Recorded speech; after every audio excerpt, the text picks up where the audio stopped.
CJP സമരവേദിയിൽ supreme കോടതി അഭിഭാഷകരും police ഫോട്ടോഗ്രാഫർമാരും തമ്മിൽ വാക്കേറ്റം. അനുമതിയില്ലാതെ ദൃശ്യങ്ങൾ എടുക്കരുതെന്ന് അഭിഭാഷകർ പറഞ്ഞതാണ് വാക്കേറ്റത്തിന് കാരണം. പാർലമെന്റ് സമ്മേളനം തുടങ്ങുന്ന ജൂലൈ 20-ന് പ്രതിഷേധ മാർച്ച് സംഘടിപ്പിക്കുമെന്ന് CJP അറിയിച്ചു. കോക്രോച്ച് ജനതാ പാർട്ടിയുടെ സമരം 26 ദിവസം പിന്നിടുമ്പോഴാണ് ഒരു കൂട്ടം സുപ്രീംകോടതി അഭിഭാഷകർ ജന്തർ മന്ദറിലെ സമരവേദിയിൽ ഐക്യദാർഢ്യം അറിയിക്കാനെത്തിയത്.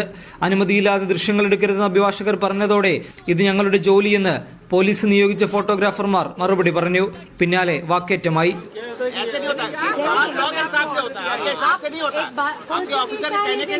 ഞങ്ങൾ അവരോട് ചോദിച്ചത്, നിങ്ങൾക്ക് എന്ത് അതോറിറ്റിയാണുള്ളത്, ഏത് CRPCയിലെ ഏത് ചട്ടത്തിന്റെ പ്രകാരമാണ് നിങ്ങൾ ഇത് ചെയ്യുന്നത്?